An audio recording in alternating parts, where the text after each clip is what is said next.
Thank you. Good morning, everyone. So, for those of you who didn't watch my presentation yesterday about the design studio, I will present myself again. So I'm a software engineer at the Qt company. Been working not with the Qt company, but for Qt for a while, almost 10 years. First at Nokia, then Lydia, and now at the Qt company.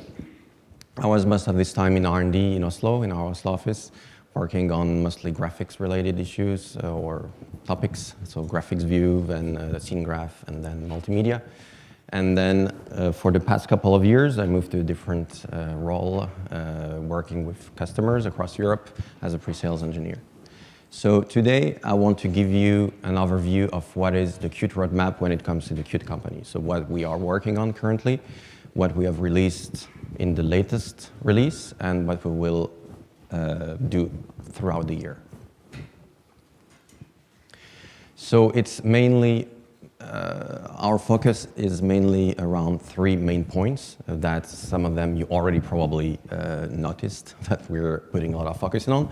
The first one is the tooling, and especially when it comes to designer-developer workflow. So the design studio is one such example.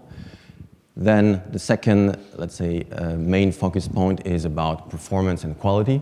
And when it comes to performance, it's mainly related to embedded. As you have probably noticed, we're putting a lot of focus on embedded development, which means usually you need very optimized software to be able to run correctly on embedded systems. And finally, we want also to provide more and more features for specific industries, so for automotive, for industrial automation, for medical, and so on. So I will have three main parts in the presentation. First, I want to see what are the main new features in the libraries, so read as APIs. Then I want to give an update on the tooling, and mainly on the design tooling, what's coming up. And finally, also be somewhat transparent. This is something that we haven't done much in the past, is showing what we're currently researching for features, not for this year, but probably later. So let's start with the Qt libraries. As you might know, we are currently in a biannual release cycle. So we release 2 feature releases per year, every 6 months, usually one in the spring and one at the end of autumn. So we released the last version back in December, last year, 2018. That was the 5.12 LTS, so that means long-term support, which means it will be supported for patch releases and also for the commercial support for another 3 years. So I will give an overview of what are the main features. There are many, many new features, so I won't be able to present all of them today, but there's a link I will show later where if you want to see all the new stuff which is in this version. And there's 2 planned releases for this year. That's 5.13 later in May, and then 5.14 at the end of the year. So let's start with 5.12. What are the main features? The first one, you might have seen a presentation which was somewhat related to this yesterday about Python. So this is, I would say, well, it's a completely new language, as you know, which is supported now by Qt. It's not new. I mean, Qt for Python through different libraries or framework have been existing for a while now. But it's been, I would say, a long time, at least since Nokia, that Qt itself is directly involved in this. So why are we supporting Qt for Python? As you can see on the chart on the left, basically, Python actually for the first time, I think ever, has went above C++ in terms of usage among developers. So this is just one index. Probably you can find different information based on what you look at on the internet. But at least in this index, again, this is the first month, last month, March, where Python is now above C++. And it's just this number keeps increasing. So there's more and more Python developer. So I think this makes a great candidate for writing Qt application as well, especially because there are no, let's say, out-of-the-box GUI toolkit for Python. I mean, you have to pick one, so why not Qt? And also, I think it's a great language for prototyping, which goes very well with QtQuick and QML in general. So in the end, you can do basically whatever you can do with Qt, regular Qt in C++, but now with Python instead. And there's more coming up in the future. For example, in the next version, we will support some third-party module integration with Qt, especially all the modules which comes to or related to math and calculation for plotting and things like that. And there will be more also coming when it comes to integration with our tooling, which is not really the case right now, so with Qt Creator specifically. Next up is a new API for QtQuick, which actually refactor, or it's not really a refactor, it's a better way to handle input in QtQuick. If you have used QML, you know that this has been somewhat messy to handle inputs. You had a mouse area, you had a multi-touch point area, it was all very inconsistent. It was different ways to deal with inputs. You had also a keyboard attached properties, so it was different paradigm, different APIs. So now what we wanted to do is to have one consistent way to handle inputs and different kinds of inputs for every type of object. So now, basically, you see a small example here, a small code example, which shows that you can now install handlers. Rather than declare an item which will handle inputs, you install handlers on an existing object, whatever it is. It can be an image, it can be a rectangle, it can be whatever. And then you can install different types of handler. For example, a tap handler to handle an actual click, if it's on a desktop, or a tap on a touch screen. Or you can install gesture handler, like a pinch, like this is a pinch zoom that you see here on the right. Or also, another example which is here is the key navigation. So for example, what do you do to do an object whenever you click the right key, for example, to go, for example, from one object to another in the navigation. So this is just a better and easier way to handle, and also more consistent, I would say, way to handle inputs. And you can easily extend it, by the way, also. If you want to add your own custom input handler for, I don't know, a custom input method or input type, then you can easily extend it. Then there's also another QML item that we added in 5.12, which has been long awaited. People have been asking for this, I think, for a very long time, and that's the TableView. This is not the same TableView as you would get in widget. It's not exactly the same thing. It is more close to the list view, as you already have in QML, which means it's a non-styled item. So it doesn't, on its own, have its own style. It will, if you just declare a TableView with nothing in it and nothing declared, it will, well, there will be nothing shown, basically. This is a small example, if it's actually working. Maybe it doesn't. Well, it's okay. You can see that on YouTube. It's on YouTube if you want to see a small example of the table view. So as I said, it works very much like the table view, list view, sorry. You declare, you put it in model, you declare a delegate for each cell, and this is how you define how it looks like. So it's, you might know also that there was actually a table view in QtQuick already for a while, and that's the one which was in QtQuick Controls 1, but that's very different because the QtQuick Controls 1 table view is more like the widget kind of table view. And actually the main difference is the performance. The QtQuick Controls 1 table view is performing terribly, to be honest, while this one, it's, as I said, very different. It's a lightweight API where you just add your own delegates. So at least out of the box, it's much more lightweight and performs much better. And there are also other, I would say, main features which were added. Among these, there's the WebGL plugin for Qt, which lets you stream a Qt application to a remote browser. So this is a platform plugin. And there's also the Qt remote object, which is very convenient and easy to use. It's for, if you were in the presentation yesterday about Design Studio, I showed a small example.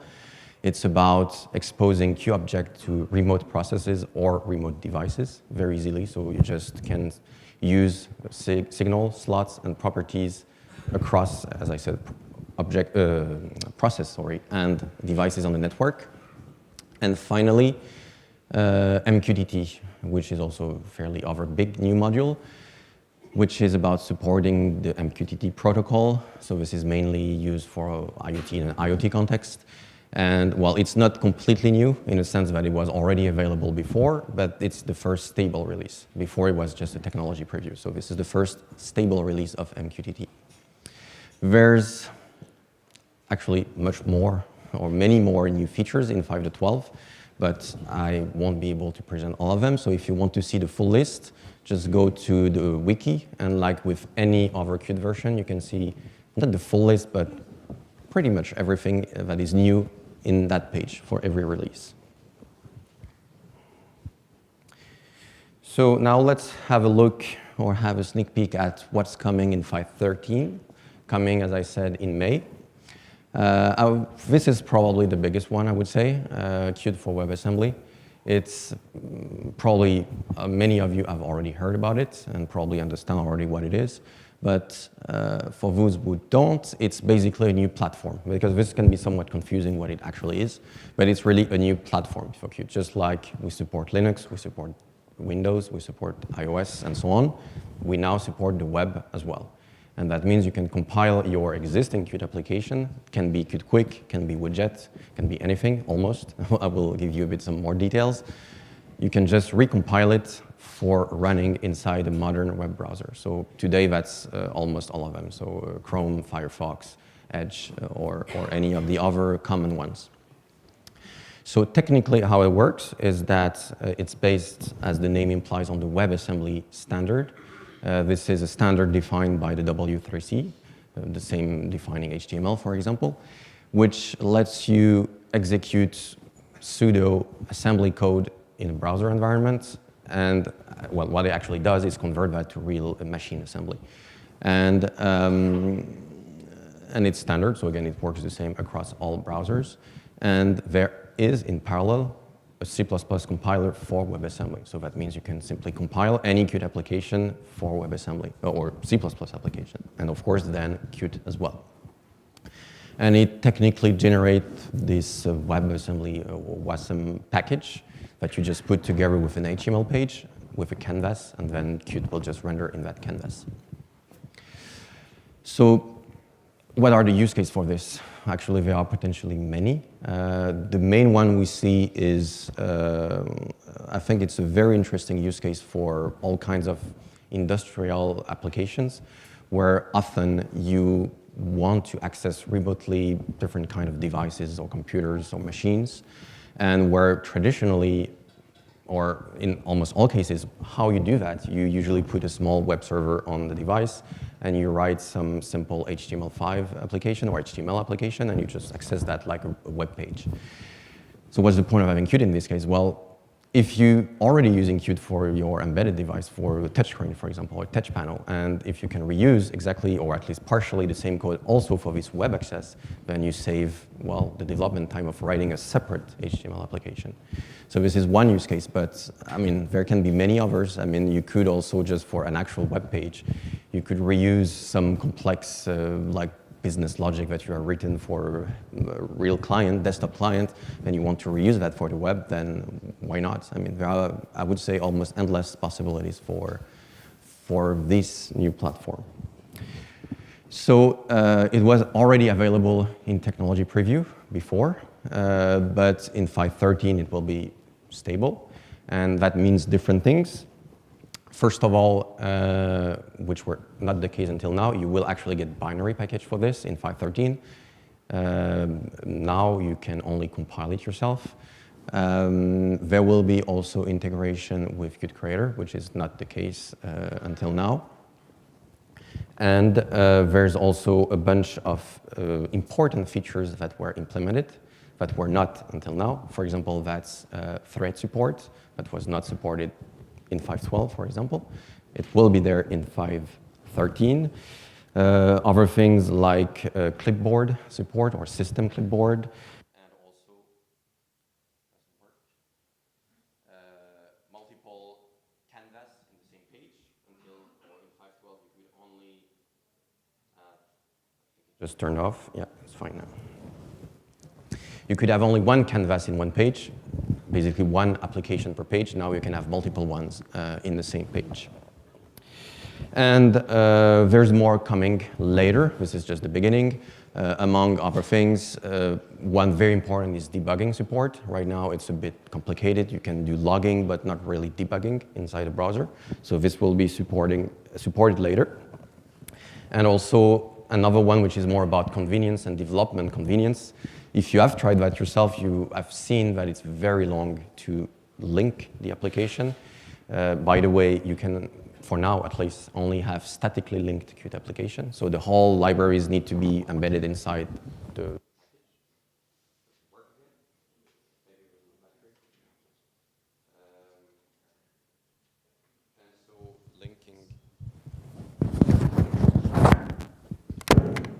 linking the Qt application to the libraries for WebAssembly right now is very long, like really, it can take 10 or 15 minutes, I think. So we're improving this so that it's much faster in the future.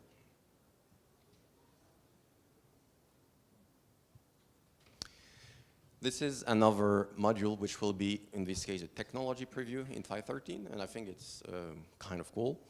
It's called Qt Lottie, and it's about integrating animations inside Qt from another tool, which is After Effects.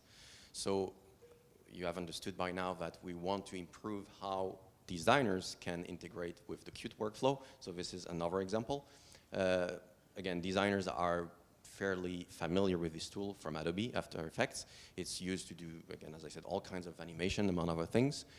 And it has a plugin, which is called Body Moving, which lets you export whatever you have done in After Effects to a JSON format.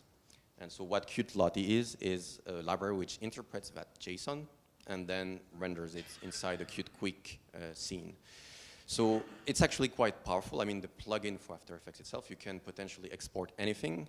However, in Qt, for now, it won't be, at least in this initial version, you won't be able to do anything. And it's mainly for, as you can see, a few examples here, animated icons and images. So, well, you might say, well, I can already do that with GIFs, for example, or even videos. But this is, I would say, a better solution because it's much more flexible, first of all. You can, for example, scale this. You cannot scale a GIF, or you cannot scale a video, and many other features related to that. And also, it's better performing than either GIF or video. So it's less RAM, and also, in some cases, at least less processing power as well. For now, how this technically works, it might change in the future, but in this technology preview, it's actually, the rendering itself is done on the CPU, not on the GPU. So it's using QPainter actually to translate all the actual drawing commands and then putting this into a texture for rendering in with OpenGL.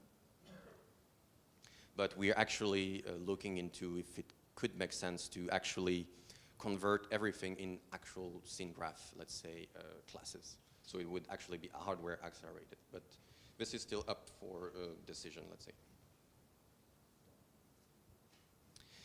And there's a few other important ones in 5.13, more about WebGL.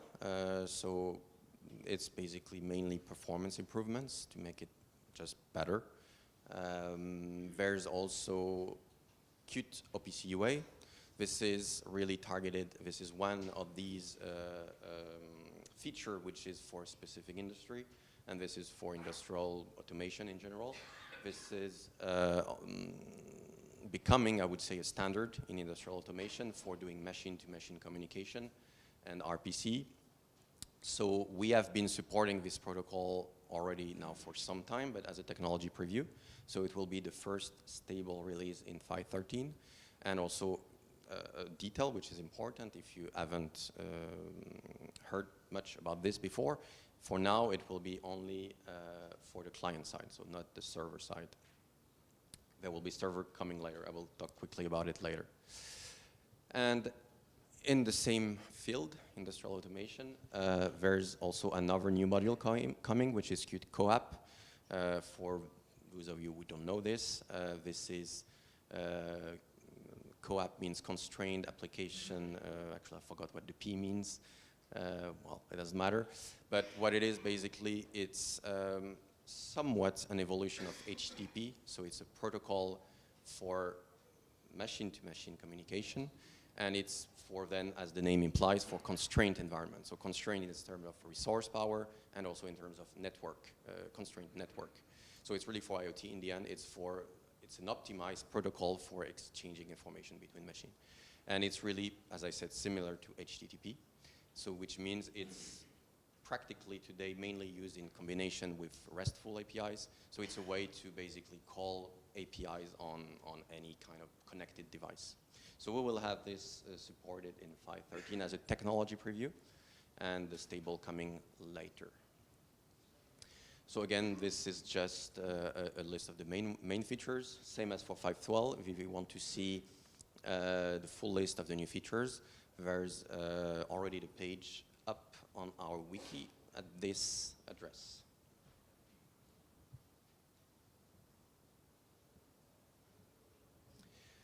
Let's now have a look at 5.14 coming at the end of the year. There's a bit less things here because since we're doing time-based release, we're not doing feature-based release, which means we do not decide this is coming for 5.14, for example, and whatever, if it's not ready, we will delay the release. That's not what we do. We release on time, and if something is not ready, then it's just not ready. It will come later. So, which is why we're not, I would say, sure about everything that will be in 5.14. So, the first thing, let's start with the UI, QtQuick and QtWidget.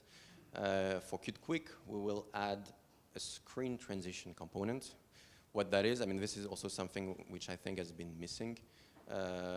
It's especially for embedded systems, you're always going to work with the concept of screens. I mean, you're going to have multiple screens, and you want to be able to transition between potentially any of these screens to any other of these screens. And you want to even ideally see in the tooling side how you define to go from one screen to another. This is something which is not easy to do, I would say, for now with QML. There are somewhat ways to do it, at least not in the tooling side, but in the QML side. For example, using a stack view or swipe view, but you're somewhat then restricted to very specific navigation flow. Again, either a swipe or a stack, so you push or you pop, but you cannot go from any page to any other one. So this is what we want to fix. We want to have a bit more flexible way to go between different pages inside an application. And it will come with the tooling side. I will talk about it later. And there's more on the UI side. It's widgets, and this is new. I mean, we get this question all the time. What about widget? Is it dead? Is it going away? I mean, actually, many people think that we will remove it in Qt6, sorry, but it's not the case. And as a matter of fact, we're actually putting effort again in developing the module. And this is a start. This is basically a couple of new widgets that we will add in 5.14. And well, they are fairly simple, but again, this is a start. More will be coming later. And it will be the circular progress bar. These are just examples. Might not actually look like this. And the switch, which existed in QtQuick, but not in widget. So these two will be coming with 5.14. And again, it's QtWidget is definitely not dead. It's for desktop, I would say it's still the best option in many cases, and it will probably stay that way for a while.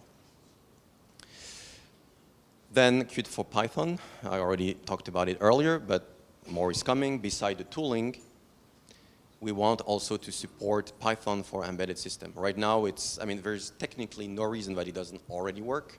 It's just that we haven't really tested it, and there might be various issues with running Python on embedded Linux, for example.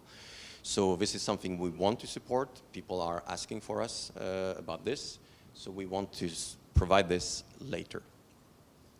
And finally, still related to OPC UA, as I said, we want also to have server support when it comes to OPC UA. So we should have a technology preview by 5.14.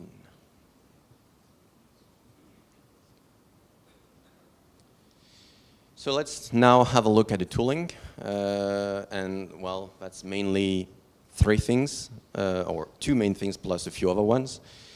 And it's the design tooling, Design Studio and 3D Studio, which I will show what are the main features coming this year.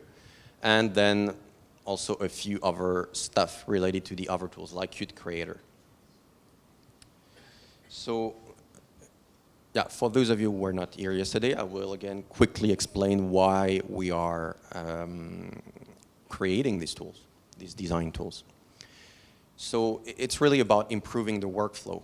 How do designers work together with the developers? Because there are many problems today in how these two types of people work. Typically, designers work with their own set of tools. Developers work with other tools, and there's absolutely no sharing, and there's a lot of time wasted trying to, for the developer mainly, to try to re-implement things or implement things with any programming language or framework, from things like PNGs or videos or Photoshop files, and it's never easy to do that. So we want to provide tools that both profiles can use and share as much as possible so that you can save a lot of time, but also for designers and for a project in general, that you can remove some of the risks by testing your design already from the beginning, because it's Qt. So it has already a runtime. So whatever you do in our design tools, you can test it, for example, on an embedded system right from the start, and you can check that what you're trying to do can actually work. So this is mainly around two tools, so the Design Studio for 2D and the Qt 3D Studio for 3D. So let's start with the Design Studio. Again, for those who don't really know what it is today, so just for 2D, it's basically based on Qt Quick. It's a tooling for generating QML code. And it's meant to be not a tool on its own for designers, but more like it's a tool chain in the end. You're still supposed to use your own familiar asset creation tools like Photoshop or some others. And then Design Studio can interface with that, import all the assets, and then from Design Studio you can define interaction, define animations, and so on, and that generates QML that can be opened inside Qt Creator by the developer. And as I said earlier, one of the main interesting feature is the ability, again, right from the start, to test the design on embedded targets. The initial release is very recent. The 1.0 version of this tool was released in October, if I remember correctly, end of October in 2018. And unlike the libraries, for tools we release every quarter, so it's 4 releases per year. There's already the 1.1, which was released back in February, and there will be 3 more coming.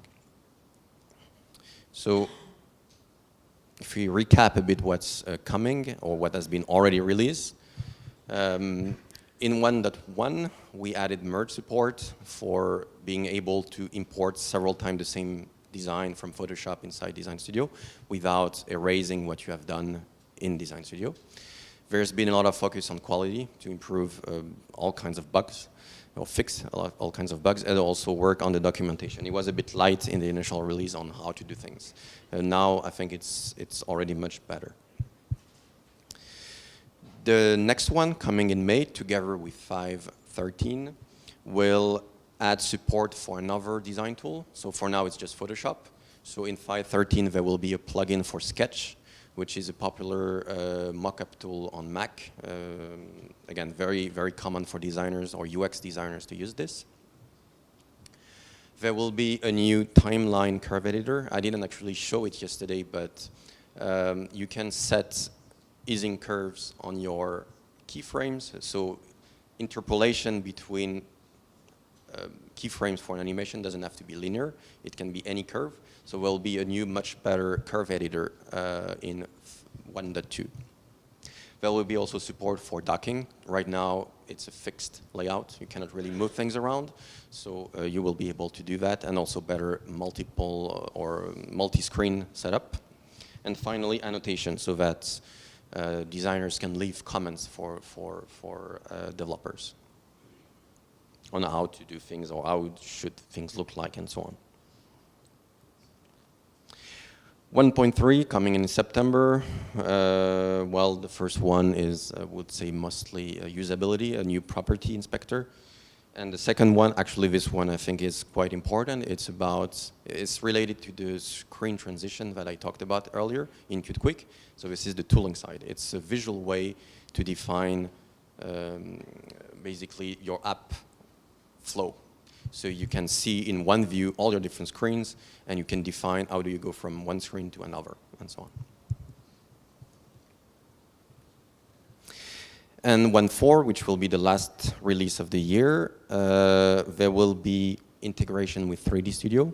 I will elaborate a bit on this after, because right now these are two separate tools and there's little way to really interact with the two. There will be also an asset library. This is a better way to see, and it's shared, so that means it's about collaboration. It's that on a project, you can have multiple people sharing different assets. It can be QML components, it can be images, it can be fonts, it can be whatever, it can be all kinds of assets. And you have this, we'll have this kind of view where you see all this, and you can contribute to the library for others, or you can get one, get a new component and use it in your project. And finally, there's a style management. This is something also a bit hard to do right now. If you want to handle seamlessly different style for the same UI, at least with Design Studio, this is difficult, or even might not be really possible without writing QML. So this will be coming later, so to handle styles without really writing QML. Let's now have a look at 3D Studio. 3D Studio is to 3D what Design Studio is to 2D. So it's essentially the same kind of tool, but for 3D UIs. So you import assets from common 3D tools like Maya, like Blender, like 3ds Max, and so on, using the FBX and Collada exchange formats. And then you assemble your scene, you define animations, and you can then import that into QtQuick application. So it's really very similar to Design Studio. This is actually a bit older than the Design Studio. We already had version 2.2 now, which was released in the end of 2018. And as with Design Studio, 4 releases in 2019. 2.3 will be coming in March. Actually, it's not, because we're already in April, and I don't think it has been released. So it's coming very soon. It's mainly about performance optimizations. As you might know, Qt 3D Studio is based on Qt 3D now. So we have Qt 3D, which is an engine, and Qt 3D Studio, which is another layer on top for the tooling, and which adds different kind of features for doing different things. So we improve performance. This is mainly related, I would say, to embedded, to enable really Qt 3D Studio on all kinds of embedded systems. We improve the text rendering to match basically the same technique that we use in QtQuick. Until now, it was two very different ways to do text rendering in QtQuick and Qt 3D Studio. Now it's the same one. It's called distance field text rendering. It lets you have fast, scalable text, which is normally not a common thing in many rendering engines. And finally, also we enable stereoscopic rendering. So this is related to VR. It's a start. It's just about the rendering itself, but there will be more coming later when it comes to VR. 2.4 coming in June. There will be, first point is really about, again, easier interoperability with other tools. In this case, it's Maya. And what that means, it's a bit the same as the Photoshop plugin for Design Studio. We will make a Maya plugin so that from Maya you can already configure multiple things on how you want to export assets for the 3D Studio. Then there will be, actually this is shared with Design Studio, there will be a new easing curve editor. It will be actually the same one as in the Design Studio. And finally, this is a bit technical, I would say, the metalness workflow for PBR material. So this is basically, we already support, for those who actually are familiar with 3D, we already support specular workflow. So this is another way to do realistically looking materials with reflections. 2.5 in September with, well, more than this, but these are just some of the main ones. The new property inspector, again, same one as in Design Studio. You might see a pattern here. We're starting to share as many components as possible between the two tools so that eventually they will merge into one. But so this is another example. So the property inspector, which will be a new one and shared for the both tools. And support for precompiled shaders. And finally, at the end of the year, Qt3D Studio 2.6 with support for dynamic data rendering. So this is about, again, providing dynamic data which will let you render 3D dynamically, and support for additional assets formats.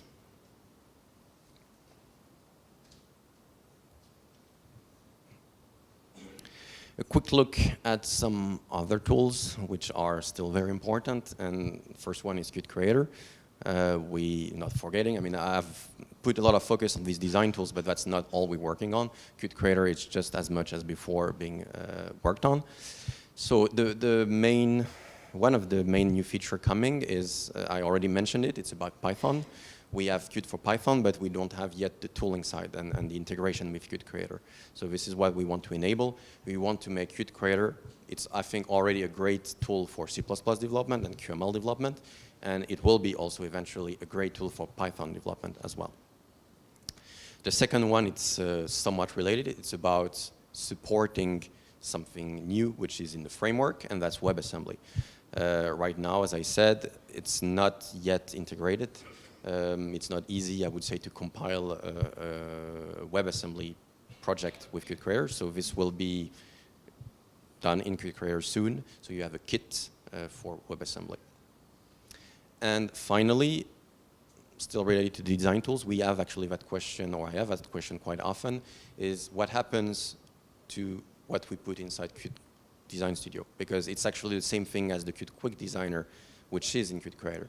And we're actually going to put back all these features also in the Qt Quick Designer. So for example, the timeline feature will be also added to the Qt Quick Designer inside Qt Creator. And also a quick word about the Qt configuration tool. This is mainly for, not only, but mainly useful for embedded systems. It's about configuring Qt to make it smaller, to remove all kinds of features that you don't need. We're improving it. We want to make it easier to use and also to provide predefined configuration. Right now, you have to do that everything yourself. You need to decide exactly what you want to remove, but actually there are patterns. I mean, usually, if you're going to make, for example, I don't know, a gateway for industrial automation, it will be almost always the same. You know what you need to remove. So this is a bit the idea, that we make a list of predefined Qt configuration for different use cases. And you just select the one, you recompile Qt, and you're done.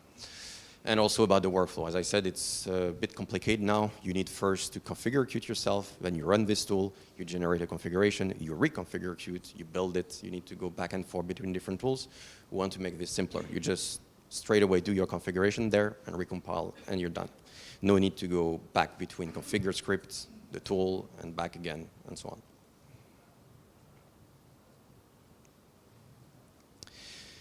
So now, I want also to give, as I said at the beginning, an overview of a few things that we are currently researching.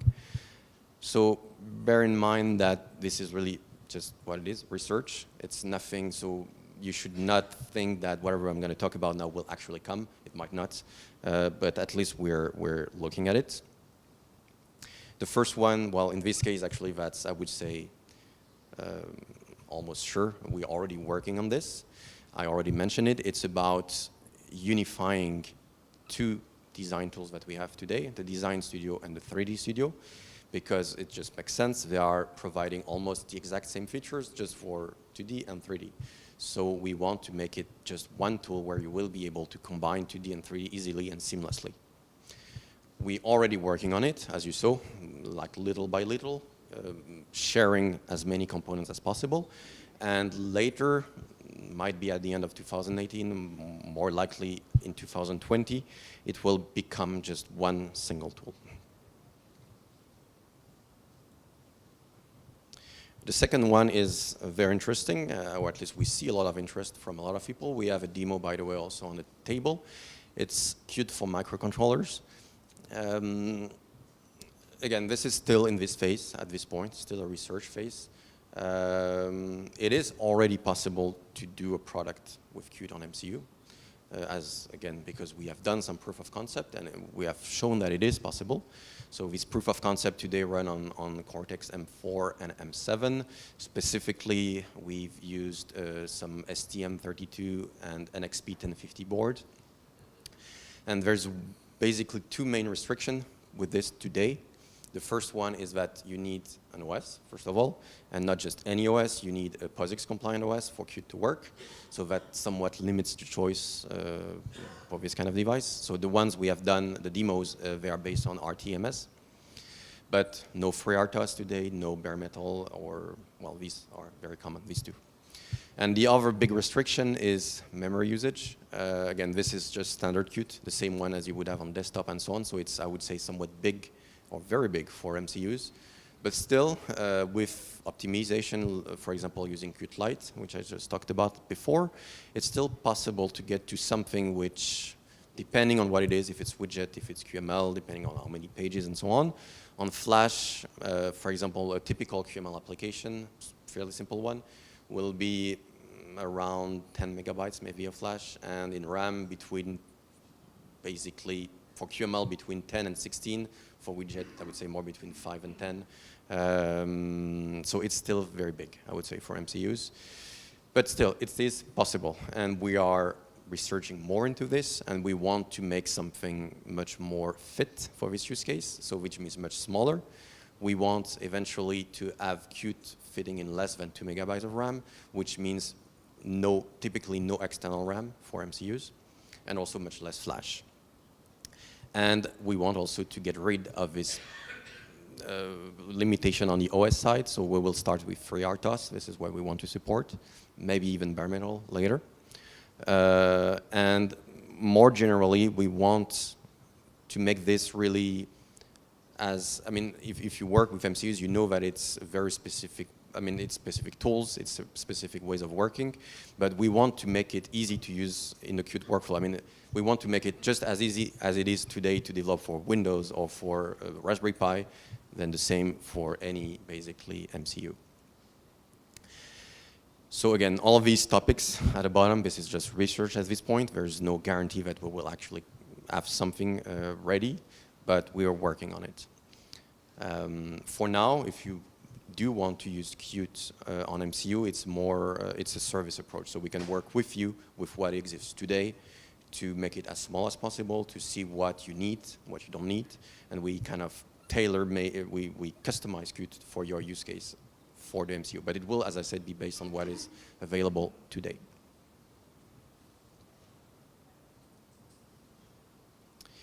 And then there's a few other things. The first one also is a more and more common topic to discuss. It's Qt 6. It's been already, I would say, a year that we started to talk about this, not just internally, but also with the community. And last year, for example, at the Qt Contributor Summit, there will be probably even more discussion this year at this year Contributor Summit about Qt 6.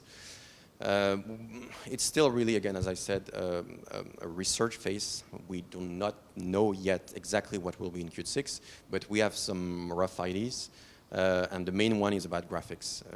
I would say it's almost always about graphics in Qt in the end for major version, but we want yet again to somehow refactor how Qt renders stuff, and this is because now we have 3D and 2D. So we today have two completely separate pipelines for 3D and for 2D. And we want to unify this, not just the tool, but also the framework behind, so that there's just one unified engine to do everything. But there will be, of course, many more things coming in Qt 6. So no matter what, this is not coming before, at the earliest, late 2020, and even that, I mean, we, again, for now, cannot say exactly when it will come. The second important point is virtual reality. This is also a hot topic. Where there's more and more use case for this. We want to support that fully. We, as you saw earlier, already support different kind of stereoscopic rendering for Qt 3D Studio, but we want to add more support for this, for example, about tracking, movement tracking, which we do not have yet, and other things like that. Maybe also augmented reality. Another point which also we discuss more and more with our users, it's containers. Probably many of you already know about this. I mean, the principle of containers. So we also might enable this in Qt. And the reason is because in some cases it can really make it much easier to deploy complex systems or complex application. So when it comes to Qt, what would that mean is that we would, for example, have an easy way inside Qt Creator to create your Qt-based container or with Qt application, so that it's basically Qt Creator taking care of most of the steps. And well, in the end, as I said, it's about doing easier deployments of, in this case, Qt-based systems for different kind of use cases. And finally, another one which I think we have been discussed for a while now, but it's still in research. It's about having a Qt marketplace. Probably in Qt Creator, I'm not sure. But the idea is that anyone would be able to publish and sell its own Qt libraries or tools or assets or anything. So that for users, it's just more choice, basically, for different kind of things. And yeah, these are the, as I said, the main research items for this year. So I think now we have some time for questions. By the way, I mean, these are just the main points. If you want to, if you have any suggestions, if you want to know anything more about any of these topics, just please, we can have a discussion afterwards. And yes, we can also take questions now.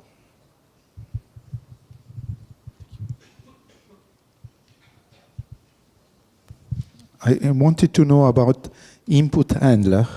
Are they made public available also for C++? For Qt widgets.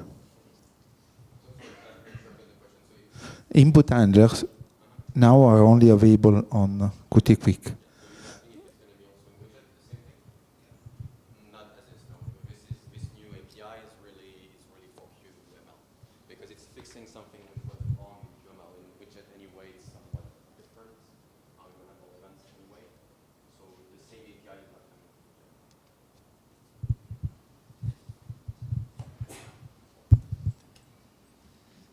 Are there any plans to add dynamic linking in Qt for WebAssembly? Good question. I think it's technically possible, and I think we're already looking somewhat into it. So I would say it might come eventually.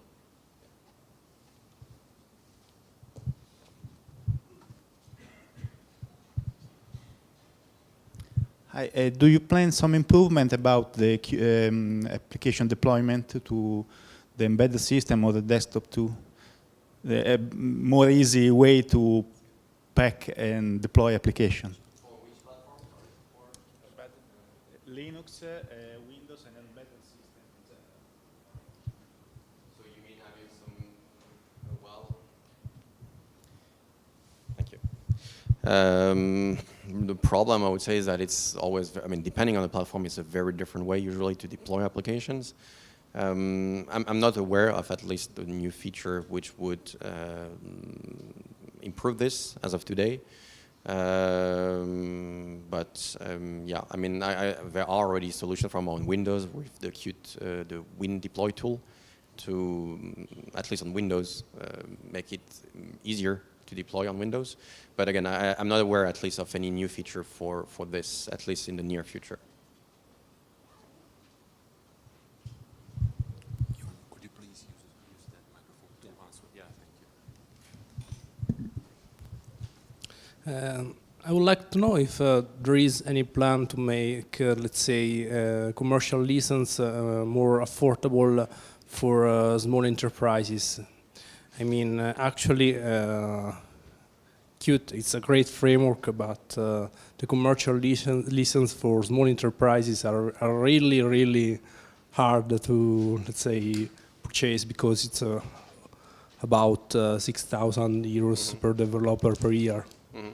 Well, I mean, I myself cannot really comment on that because I'm not really working on that part, but I know this is something I hear fairly often. But again, as I said, I can't really comment, but I can, of course, bring that back to our product managers. I think they're aware of this already, but again, I cannot say really what's going to be done about this. But yeah, I'm sure we can discuss that with also my colleague Francesco, who's more on the sales side, and that's anyway something I would say to discuss with our product managers. Well, there's none of them today here, but yeah, again, that's something I think we are aware of, but I just simply cannot comment on if there's anything planned about this.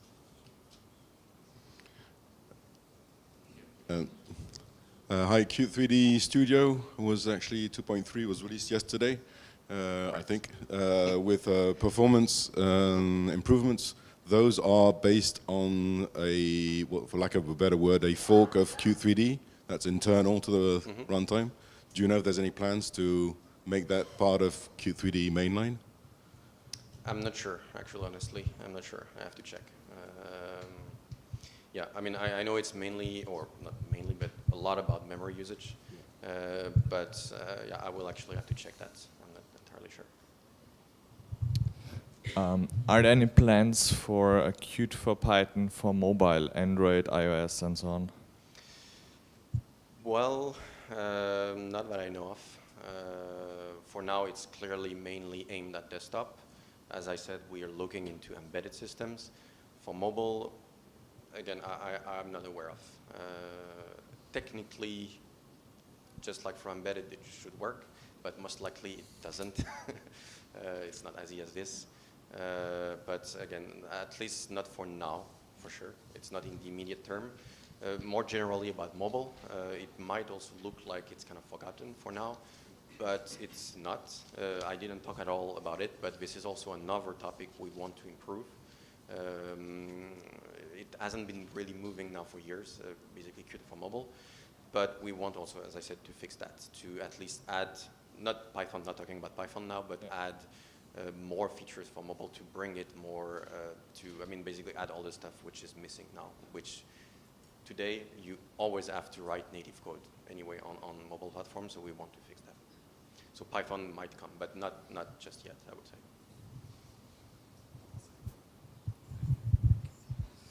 Do you have any plans to add live reload or hot reload features to Quick?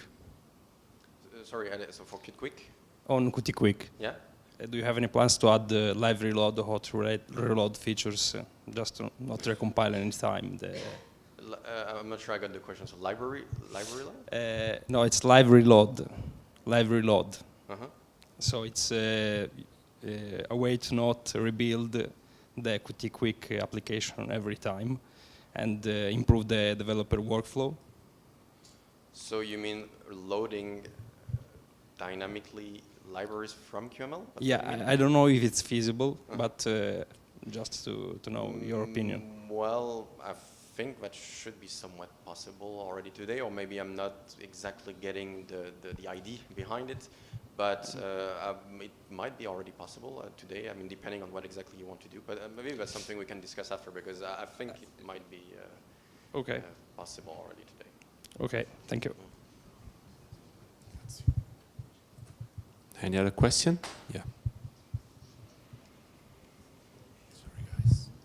You said that in the research milestones there is the investigation about FreeRTOS support.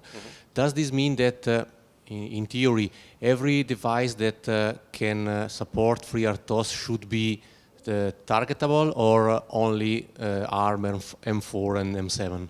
Because FreeRTOS can be developed on several hardware devices. I'm not sure yet.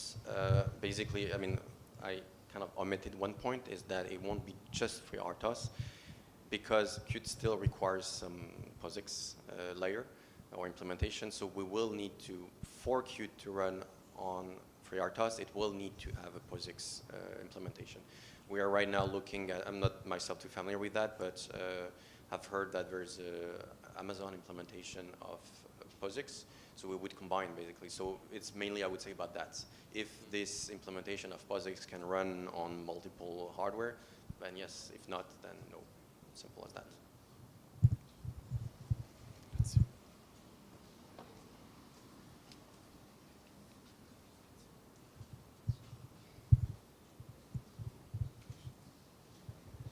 Just a technical question regarding Qt for Python. Is it possible to mix and match, let's say, mix and match Python widgets quick? Let's say for example, to have the UI in Python and the backend in C++ or vice versa, or extending existing application in Python. So you mean combining in the end C++ and Python in the same application, right? Mostly the communication between the Python, let's say, side of the application with the quick or widget part in C++. I'm actually not sure. I mean, I'm myself not really expert about Python. I don't know if there's any in the room, but I'm not, honestly, I'm not sure if that's possible today. Yeah.